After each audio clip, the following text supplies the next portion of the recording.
right, everybody, boy, you with Anthony Brogdon once again, my friends. Oh man, I got a smooth dude on the channel. He gonna, oh man, this guy right here, he done come up with something that I know you don't know about. You're gonna be extremely impressed with this young man. I'm telling you, my friends, I come up with these nice, conscious, you know what the words I'm using. You know what I'm telling you, these cool people, and then I let them do the talking. I just try to come up with some questions. Man, I'm telling you, strong inspirations. We are coming at you stronger and strongerly and everything. Man, my numbers is up. Last night I had 53 new subscribers. And those of you who are watching me that you don't hit the subscribe button, I'm going to keep coming at you until you take that 1 second. That's all it takes. Move the cursor to the subscribe button. Boom, there it is. It don't cost no money and it don't ask no information. But what it does do, it make me feel better knowing that you like me that much. I want you to hit the notifications bell on this video. Watch this, because my man gonna knock it out the box. I know he is. Let me tell you why I know. He got a backdrop, everybody. My man got stuff behind him. He do this. You gonna like this. And hey, my friends, let me give you just a little bit of more what's going on with me. I'm hyped. I'm having my own festival in Quindaro, Kansas, May 27th through the 29th. I want 1,000 of y'all. I can only take 1,000. I want 1,000 of y'all to meet me in Quindaro next year. I'm gonna rock your world, my friends. We're gonna have a party that Friday in a barn. I found the barn. In a barn. Don't wear your dusty blue jeans. Don't wear no suit. Don't be trying. Now you can get fly if you can in a dusty way. We're gonna rock that night. And then the next day, we're gonna take tours of that city where them slaves got their freedom after walking across that Missouri River from Missouri. And then they told that man, don't come over here looking for me because I ain't coming back. Don't do it. And the man, he tried to show up. A couple times he showed up and it did not work. Let me tell you. And so we're gonna have a picnic that Saturday after we take them tours. And what we're gonna do is I'm gonna have the people in Quindaro cook the food. And they known for their barbecue. And watch out. We're gonna have the corn and the sweet tea and I want some Kool-Aid. We're gonna have some Kool-Aid, and we're gonna have chicken and hot dogs and all that good food for you to eat. And then we're gonna have local bands, and I want some music from that time. I want somebody to play the banjo. Watch me, and I'm finding this person. We're gonna have one of them kind of bands, and then we're gonna have well, we can dance and we can feel the vibe. We're gonna have speakers. We're gonna have stuff for the kids. We're gonna oh man, we're gonna have a health fair, because if you ain't got your shot, get your shot. Check it out.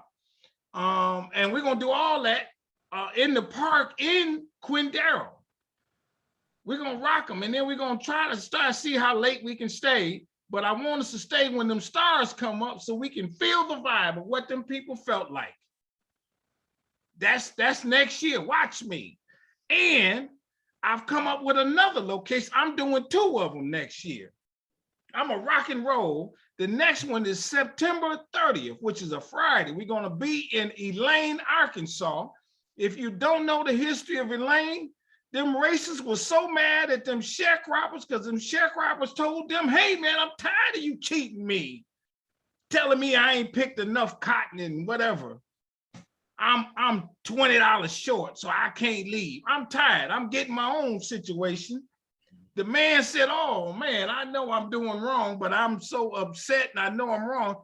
He done killed 300 of them. Watch it all. It's a video on my channel. I interviewed a lady named Lisa Hicks Gilbert. I'll follow this sister because she doing it down there and letting everybody know what happened in Elaine. I'm telling you, Tulsa was just one of them incidences. Elaine was very vicious. They shot up 20 of them and they was in a church. They didn't care. Then they came back, the racists did, the next day and burnt down the church. So I'm gonna have a festival there because I'm not scared. And I'm gonna have, how many of y'all wanna come down? Come on down. And I'm putting together some activities. We're gonna see what happened in Lane. Check it out. Did y'all see my video of the guy, J. Chester Johnson? If y'all watch that video on the channel, it's up now. This guy, I was so impressed with him because he's not black. Boom, you know what he is. My man wrote a book about his grandfather who was a KKK who participated in that Elaine massacre. What kind of gall? He told me one day the white kids jumped him because he was teaching in a black school. Watch that video. Like that video. All right, I'm giving it to you straight, no chaser. I put a, you want an ice cube? I give you an ice cube. You want a lemon? I give you a lemon, a lime, a cherry, or whatever. But I'm giving it to you on strong inspirations. I'm hyped right now, my friends, because it's going down. How about this? Because I'm going to Quindaro, I'm backing up on my situation. Yesterday, I told the people I'm coming down because I've never been there, right?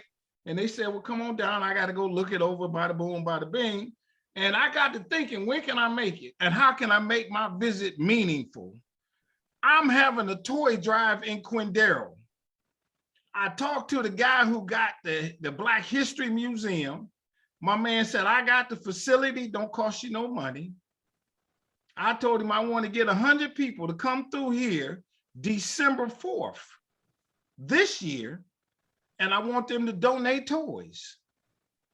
I'll have my the recipient of the toys, one of them maybe homeless shelters or something like that to deal with little kids that could appreciate having a nice toy. Watch that. I'm doing this thing, my friends. I'm jamming on this channel, and my numbers is up. My viewers is up. If check it out. I'm gonna go fast because my man is patiently waiting, and I know he big time. So he said, hey man, I got things to do, and I got to tell my story to y'all. You know what? I'm a filmmaker, my friends. I'm serious about my game. Business in the Black, the rise of Black business in America.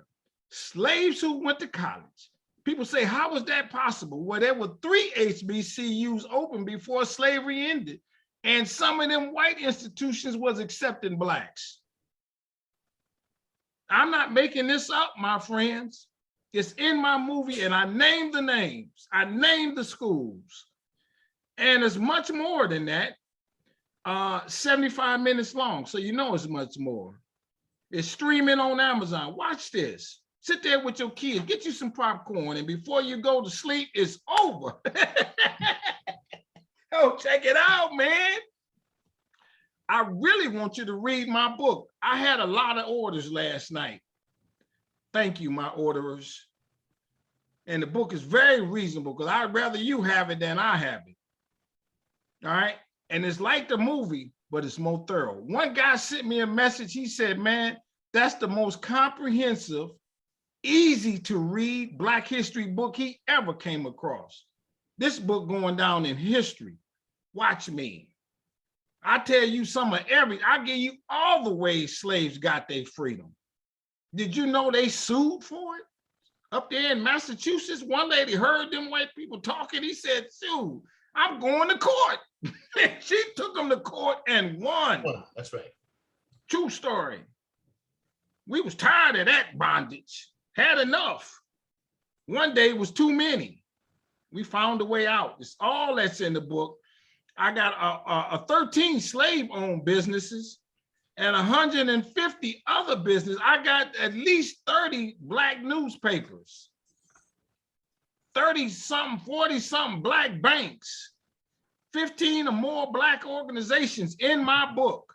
You need to get you a copy of this. And I'm so confident you read my book and you don't learn nothing new, I give your money back.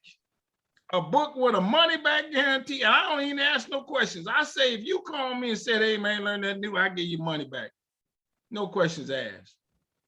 Get you a copy. Now everybody, go to my website, businessintheblack.net. That's where you get that from.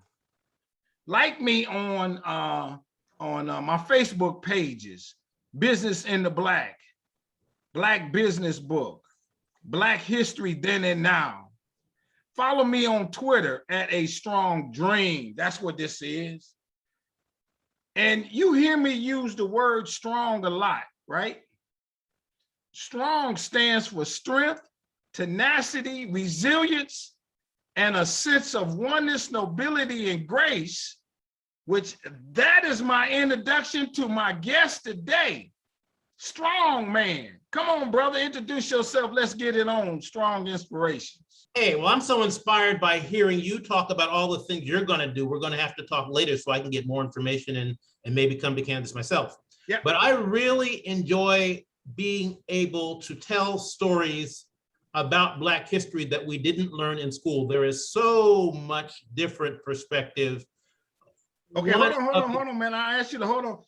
Tell us your name. Okay. I guess I should do that. My name is Guy Weston. I am talking today about a community called Timbucktoo, where my fourth great grandfather bought a parcel of land in 1829 for $30. Okay, hold on. I'm gonna interrupt you every now and then because I got to talk about you, man. Where you from? Okay, well, I'm not from any place. My father was in the military, so I grew up all over the world, actually. But I identify Timbuktu as my home, even though I didn't learn about it until I was in high school. Okay, Timbuktu so you went to high school where? In southern New Jersey, Willingboro, New Jersey. And growing up all over the world, were you growing up around other Black kids? I was and I wasn't. I didn't learn lift every voice and sing until I was in high school. And so I went to elementary school in Philadelphia, but before that I had lived in England, and after that I lived in the Philippines and Puerto Rico. So I learned a lot about a lot of things, but a lot of things about Black people I actually had to learn when I was in my 20s after I was settled in one place. Now, okay, we're gonna keep it rolling just a tad. As a result of that, you knew you were Black though. Absolutely. Did somebody say something to you that said you were Black? Did no, you run into it was some quite racism clear, yourself? but one thing that's funny about growing up in the military is even going back to the time of the Second World War, there were always, I always had, of course, I wasn't living in the Second World War. What I'm talking about is that I always had friends who had Black fathers and mothers from Germany or mothers from Japan or mothers from different places. So there was always a consciousness both of being Black and being Black in the context of other people. And living in the Philippines, for example, I remember that white people that were probably racist when they lived in the United States, there was actually, the bond was between the American military kids and the Filipinos, as opposed to Black people and white people being separate the way we might have been a year ago or a year later living in some other places. So, but there was definitely always a consciousness of being Black. There was never a question about that. Okay, well, were you able to hear the latest music and know some Black fashion? Well, what's funny about living in the Philippines, to use another example, they always had, just like today we'll see a cover band of, you'll see a 12-year-old Korean girl sing like Patti LaBelle or Aretha Franklin or something. There was always an appreciation for Black culture that caused people to emulate it. And there also were always Black people stationed in such and such a place. The Black DIs would get together. Like there was a Black Masonic lodge that my father belonged to, for example. Yeah, and we had like Black history celebrations in church. It was church was the military chapel that was divided by denomination. And so if you were Protestant, you went to the Protestant service. Well, we had a Black gospel choir that sang in the Protestant service. And that was something that called our attention to the fact that we were Black, because we found a way to communicate our culture to people that weren't familiar with us. As a result of this, you had white friends growing up. Absolutely. I had more white friends than Black friends during some periods of time. Because I ain't gonna lie to you folks, so man, I grew up in Detroit, which is 85% Black. I never really had a white friend. I don't know what to say to white people in some respects, man. Well, you know what's funny though, what then happens is if your parents, my parents taught me well, but if your parents don't teach you well, you then become a fish out of water. Like you grow up in the military, your father retires, you go back to whatever community your parents were from, and then having Black friends is new to you. And some people don't deal with that as well as I can't imagine. Some people forget about where they came from and don't want to be Black. Others what about this? When you were there, did you have to be the spokesperson for the Black community? They used to always say, hey, what Black people think about this? What Absolutely. You know, and that kind of thing? Absolutely, in some cases. But if that was the case, how did you know the answer for that? If you didn't know? Well, I had an interesting combination. In the military, you move every other year. Literally, I lived in, I went to 9 different schools in 12 years. And I moved, for example, from North Dakota to New Jersey. I moved from the Philippines, from Puerto Rico to North Dakota. So being in North Dakota, that was a place there were not many Black people. When you left the base, you didn't see a Black person. And so there was a constant reminder of the fact that you were different, and depending on how your parents raised you, you dealt with that well.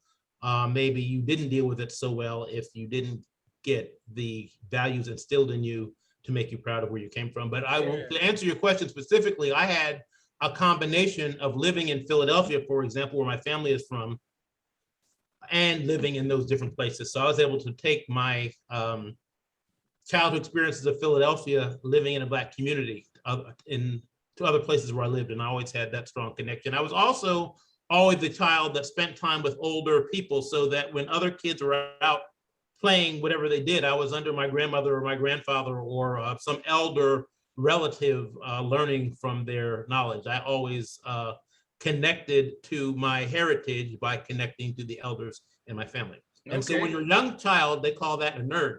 But after you get older, you end up being the person who knows more about the family than everybody else. Yeah. So I learned a lot from my elders as well.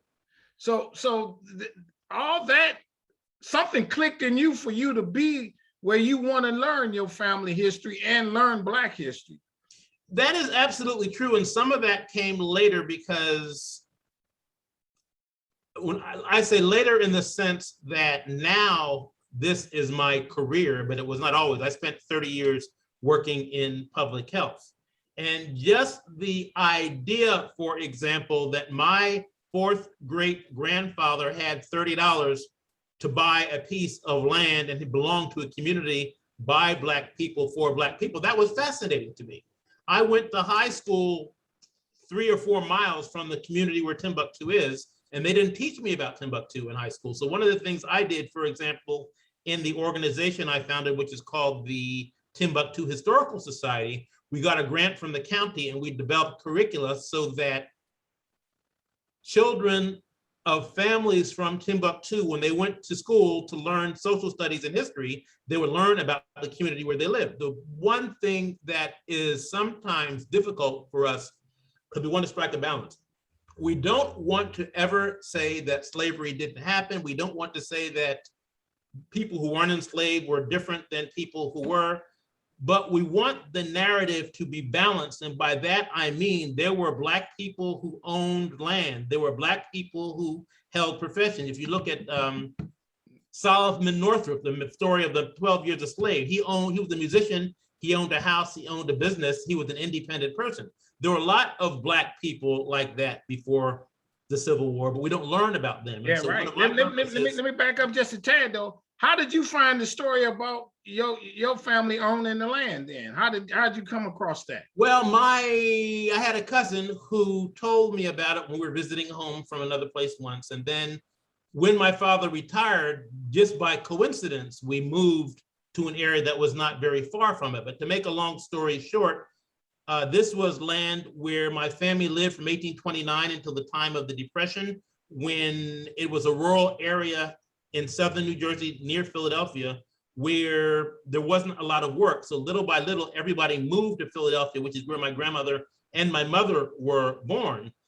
But they continued to pay the taxes on this land. Nobody lived there since 1930 something, but in the 40s, the 50s, the 60s, and the 70s, and the 80s, people paid tax on the land.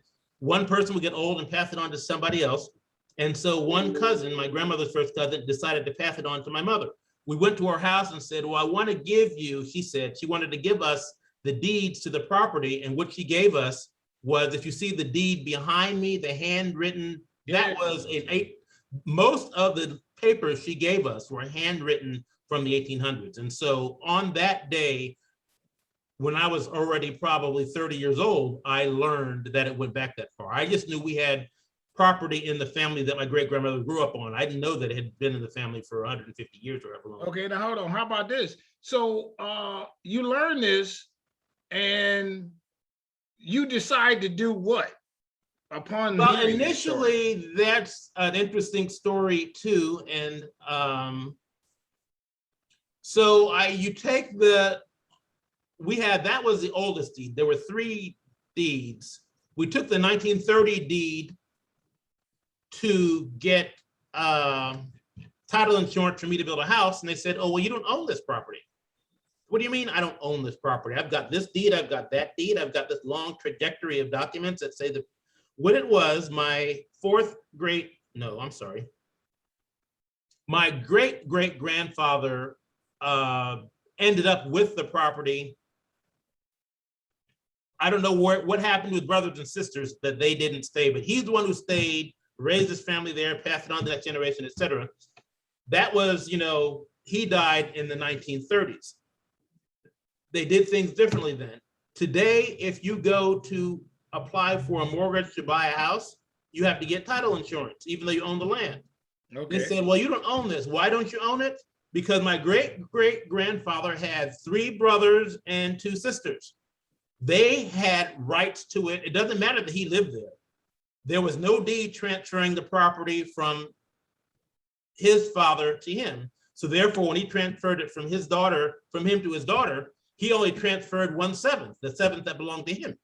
And so it became an issue where I had to go and research and find out the names of those other 6 people that had interest in the property and do what was called a quiet title action, which meant that I had to tell all of their descendants to speak now or forever hold your peace with regard to any claims they might have on the property.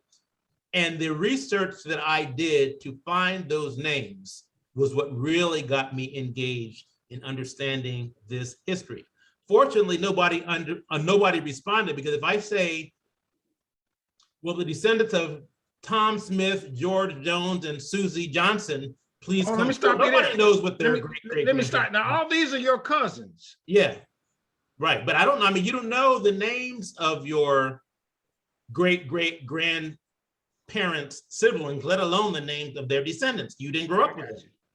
And so nobody responded, but the research that had to be done to get to that point, to have clear title, was what got me drawn in to learn all of these things. That was in the early 90s. And then maybe 10 years ago, archaeologists from Temple University began to dig in Timbucktoo to learn what they wanted to know about Black history. And that was when I really got in fully engaged, because for the interesting thing about that, I didn't even know people did archaeology in New Jersey. Archaeology, you think, Egypt, or you think Pompeii or some faraway exotic place, but they would dig. First, they did what's called a geophysical survey, which is essentially an X-ray of the land to find out where the houses were. They choose a house, they dig there. They find what you would call junk. They find a bottle that says, or a jar that says Dixie Peach. Well, you and I know that was hair pomade. They don't know that. Okay. But what that tells you is that Black people live there. They find a brick and they say, well, this is a cheap brick. These people didn't have any money. Or this is an expensive plate. These people had to have money if they had, even though it's a broken plate. The fact that it was expensive when it was new tells them something about the people that live there. Then between studying the jars and the crop, they know, well, they canned this vegetable and they canned that vegetable. So there was a lot of learning that took place in that experience, but there were also lots of conclusions drawn that didn't make any sense to a Black person. And so fortunately, the archaeologists were interested in engaging people in the community to explain things to them. The historians weren't always that interested. They would find some information and draw a conclusion that a Black person. Let me stop you right here. Let me make sure I got this right. So it's 30 acres. The whole thing is probably 52 acres. But when your great grandfather. Oh, that's just that was just an acre and a half. Yeah, but he bought how many acres? He bought an acre and then a half an acre, just an acre and a half. An acre in 1829 and a half an acre in 1831. None of those lots were huge. That's not a big. He bought it when? In 1829, 1831. Okay, so he's a slave, or he's free. No, he wasn't, because slavery was abolished by gradual manumission in New Jersey in 1804. And over time, one of the messages of Timbucktoo that we don't learn in school, all of the northern states had passed laws to end slavery by 1804. It was usually gradual. In the case of New Jersey, anybody born on July 4th, 1804 was free after serving a period of indentured servitude to their mother's master. So they really weren't free until the 1820s. But the 1820s is still, 40 years ahead of the Civil War. And all of the northern states had laws like that. Okay, I got these questions. So he bought this land, acre and something for him to live on. Right. And then from there, he lives on it. He passes it down to the family. They live on it. And pass it down, that's right. And pass it down. Where is this land at exactly right now compared to some other major city landmark? From Philadelphia, it's a 35, 40-minute drive, maybe 20 miles from Philadelphia. For 20 miles from Philadelphia. Okay, so then he does this, and he farms on the land. What does he do? He did, but everybody farmed for themselves and to make a little money. There were no large lots of anybody making farming enough to support themselves. Everybody had a job. Okay. Was this a Black community that he owned this land and other Blacks had land near him? Okay, so the community was, the first 4 landowners purchased their parcels in 1826 from a Quaker farmer. And so in 20 years, there were probably about 25 transactions of people, like from 1826 to the 1840s. Was it called Timbucktoo at the time? What's that? Was it called Timbucktoo at the time? Timbucktoo first appears on a deed in 1830. So it began being called Timbucktoo in 1830. Does he name it Timbucktoo? That's a matter of question. We believe that Timbucktoo, we know that Timbucktoo represents a place of wealth and scholarship and success. If you remember the movie Roots in its second iteration, Kunta Kinte was going to go and study in Timbucktoo, but they captured him, so he didn't get a chance to do that. But Timbucktoo for Black people in Africa was a place of scholarship and greatness. And so we believe that the people that founded this community chose that name because they wanted something that exemplified greatness in Black people. I love it. Was it an incorporated town or something of that sort? It was not incorporated. It's an unincorporated community, of which there are many, for those of us that are familiar. Okay, so there even today, is it incorporated under some other city's umbrella? It's under West Hampton Township, New Jersey, but it appears on maps. So if you pick up a map of South Jersey and you look in that area, you'll see Timbucktoo on a map in West Hampton. Okay, so he owns this land, you find out about it, and now you want to do some things to the land. Yeah, that was it. So in 1992, I built a house on it. What's there now when you did that? Are there other people? Yeah, there are other families that live there. It's a rural area where, for example, today you have to have 1 acre to build a house. And so you'll have one street with 4 houses on it.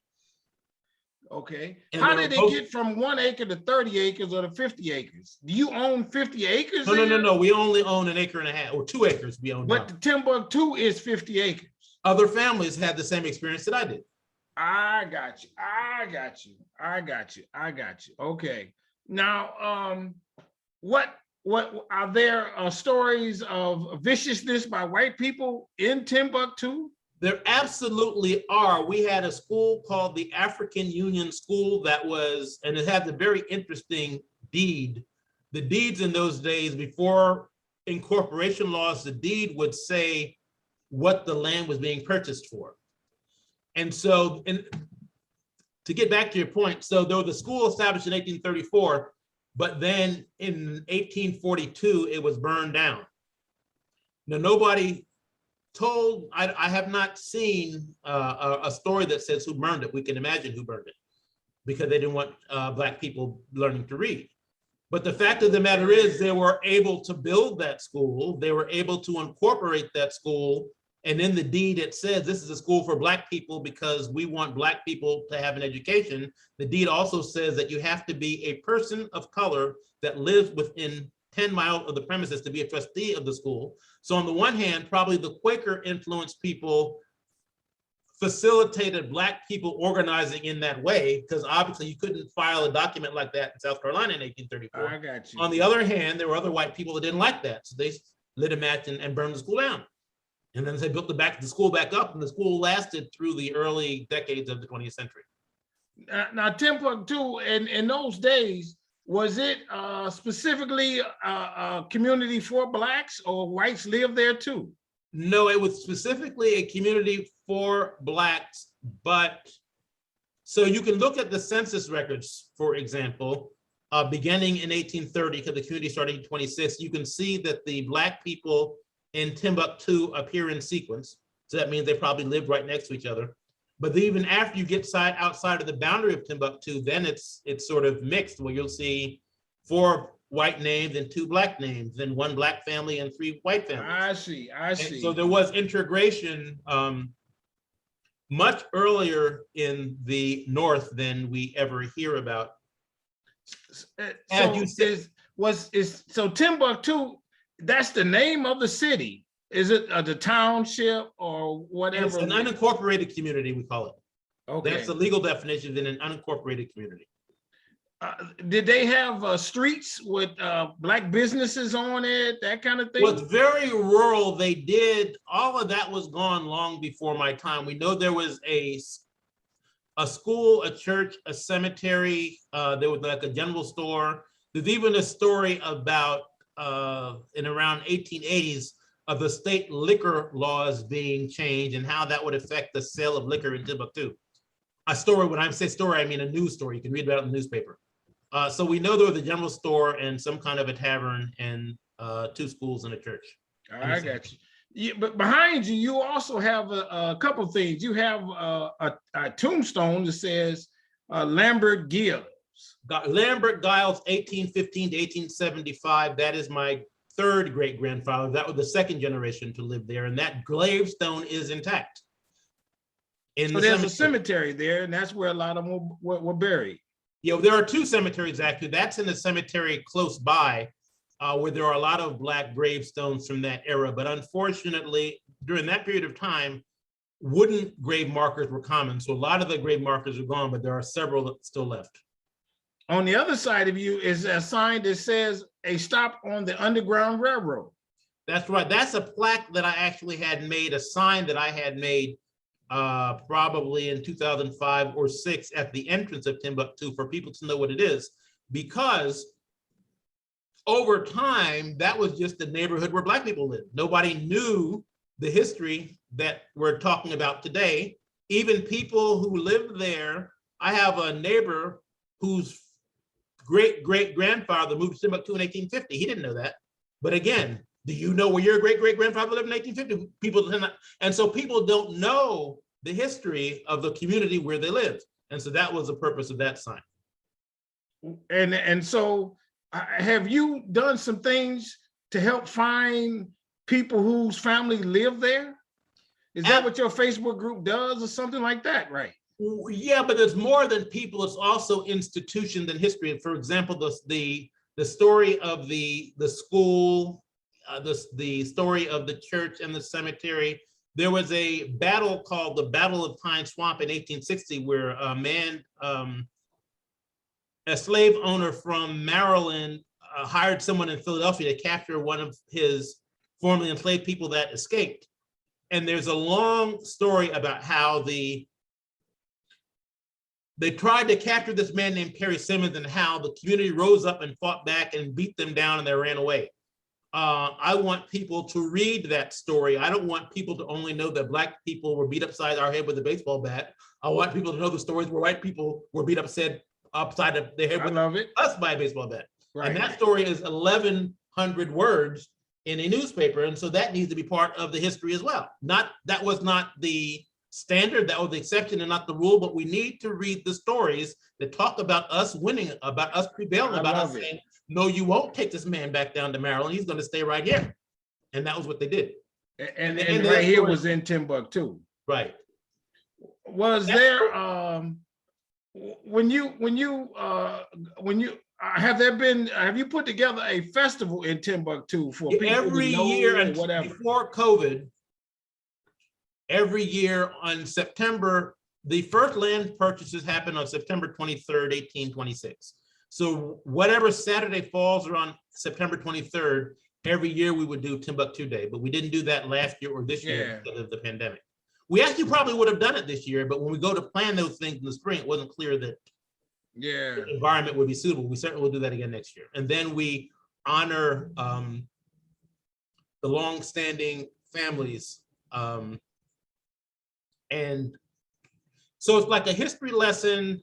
We honor people, the elders in the community, and then there's entertainment, dancers and music and so forth. Yeah, I love it. I love it. Are you familiar with Free Frank McHorter? Those are familiar words to me, but I can't remember what the story is. Free Frank McHorter was a slave, and he was he got wealthy doing business as he could.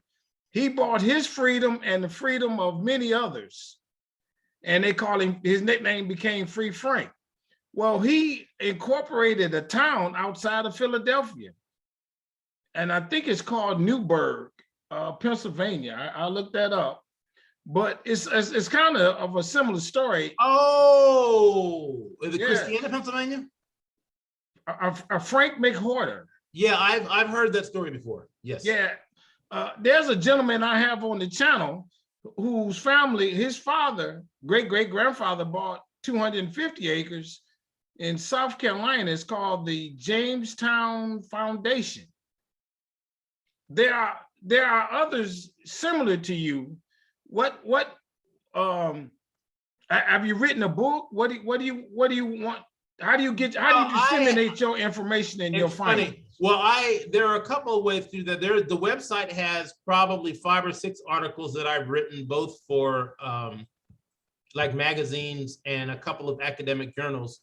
But this year we are filming a documentary because ultimately the public is not going to read the details of the land transactions and the interesting stuff to historians and to nerds, but the public is not interested in the academic presentation. So that's why we're doing the I got you. Earlier you mentioned that Temple University came through. So they came through because they've heard of Timbuktu has made a name for themselves because of you and other efforts. Well, actually, they had heard of it before and separate from me, and I don't even know how or why that they knew. I got you. But that was that year, for example, which was 2009 or 10 by the time the story came out. There were the front page story in the Washington Post and the Philadelphia Inquirer. There was lots and lots of publicity and television because it's a story that people are not familiar with. And so Temple University's efforts really raised the profile of Timbuktu. So if you Google Timbuktu, New Jersey, because there are other Timbuktus, you'll actually get stories of things that have happened that would not have appeared in 10, 15, 20 years ago.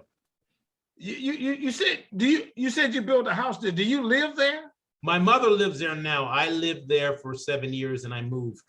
I got a job in Washington. Can you hear voices? Can I hear voices? Of the people that were there you know, late at night, whatever. Well, I wouldn't put it like that. You certainly can feel their presence because, like, there's a 150-year-old tree in the backyard. You know that that tree was there when your people were there. You know where their house was. Yes. You can go to this. So it's. I stopped short of saying voices, but there's certainly a very strong sentiment. How do you get there? Are there roads to take you there now? Yeah, it's an exit off of the turnpike, or the exit 5 off of the New Jersey Turnpike, and Burlington, Mount Holly, Willingboro, New Jersey are all there together, and it's in a rural area between 2 suburban towns. So there are roads to take you there, and when you go now, is there a store there? What's there now? No, it's like if you can imagine an area that is predominantly housing developments that were built in the last 30 years, but there are pockets of development that existed before the modern developments came through.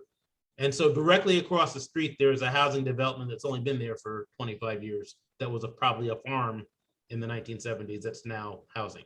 So it's a rural pocket in a commuter suburb of Philadelphia. As we kind of come to close, have you found something yourself there? Like, did you just one day stumble across anything walking on the grounds, a coin or something? Well, I have, and it's a shame that it didn't even occur to me, but I have, for example, a moonshine jug, the clay moonshine jug. If you ever watched the Beverly Hillbillies when Granny takes out a jug? Yeah. And so I was digging with my grandmother, probably to plant a tree or do some landscaping. We digged up this jug. I've got a couple of different things other than that. And so I asked the neighbor, because I didn't know what it was. It's a clay jug. He said, "Oh, that's you found that in such and such a location? Your Aunt Rosie had a still with Henrietta Mitchell. So chances are that jug was from their moonshine." And so that it's nothing but a plain brown clay jug. But I have there's that, a couple of lamps and a couple of old farm tools that I have that I also cherish, and those are things that speak to me as well, because I can then envision, my mother doesn't like the envision, but envision, I know my Aunt Rosie, she was born in 1893. So even though she was old by the time I came along, I still have a vision of her. So now I have a younger vision of her with another woman and a still and this jug. And so I can think about her and her moonshine when I look at my jug. And I have a couple of different things like that I can think about. Certainly the cemetery that has stones like that also is something else that gives me.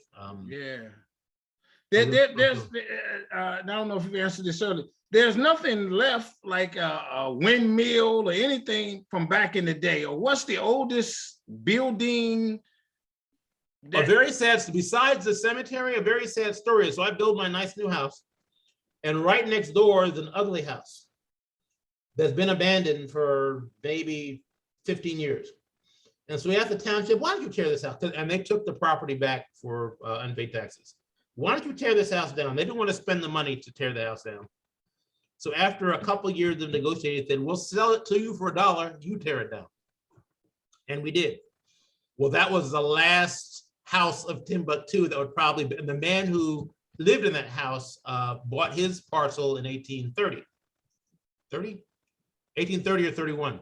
Okay. But the point is, that was I don't know what you would do with an ugly house next to your house, but that was a historic landmark that would have, today, we would have gotten a grant and converted that and made it a museum or something. So that was the last building, and that was like in 1996.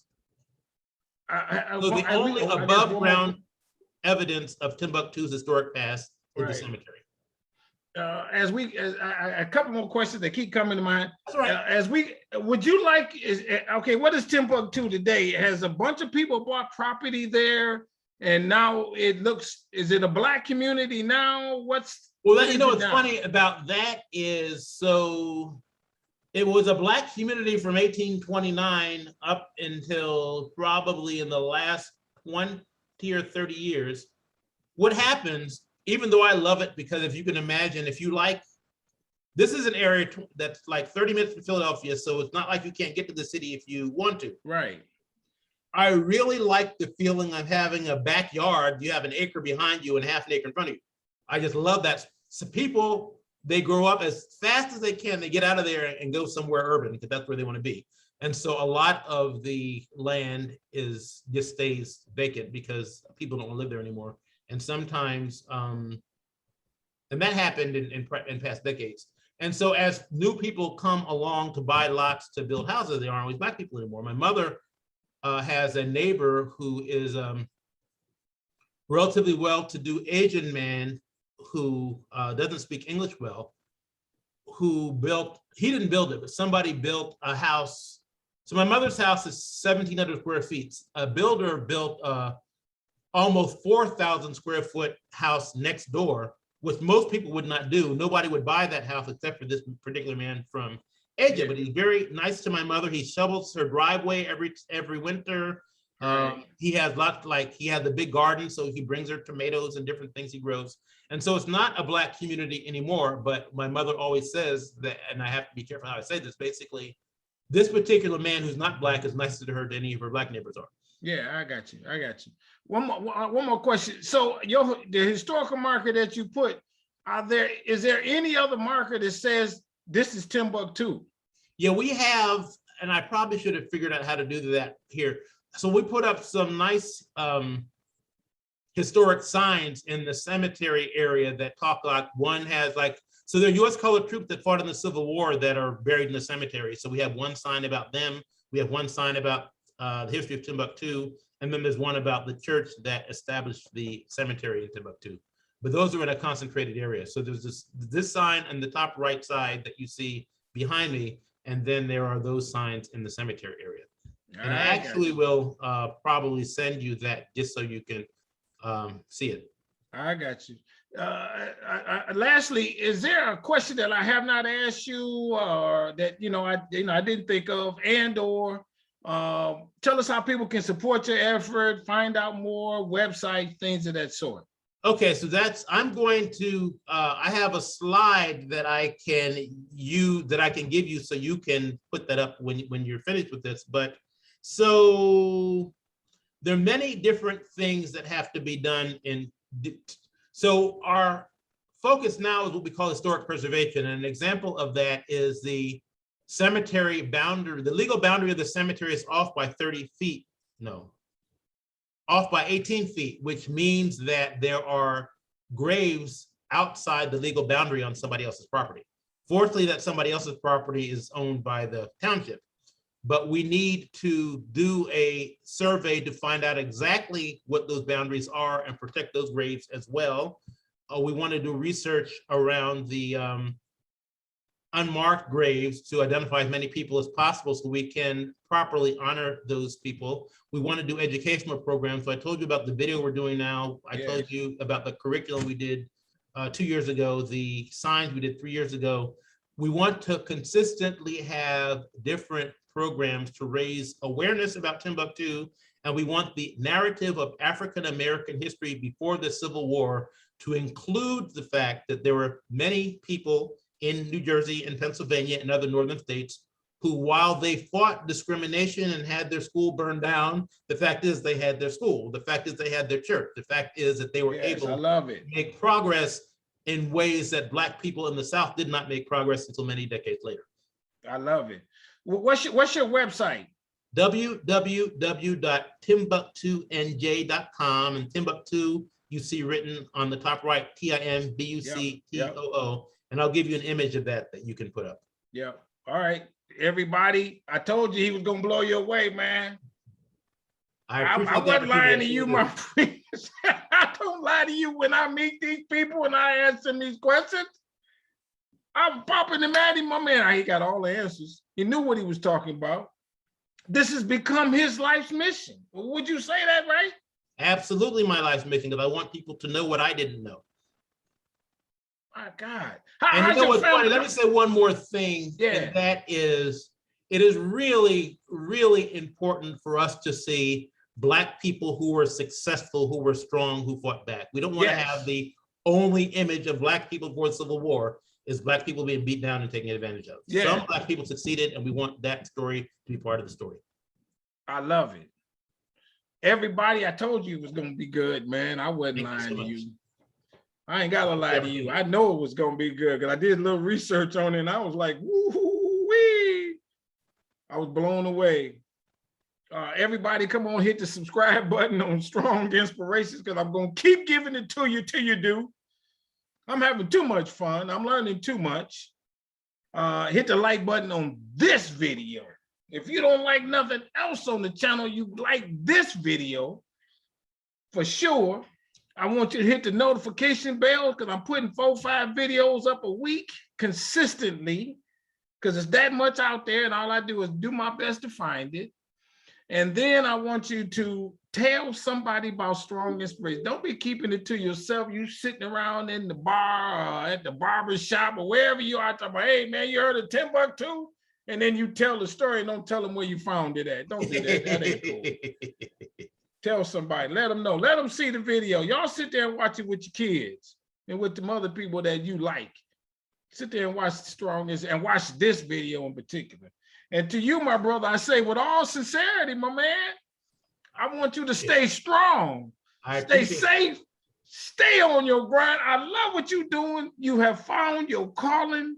You've been around the world, and now you back home again, doing what you're doing, and your mission and your aim of letting brothers and sisters and other people know how resilient we are.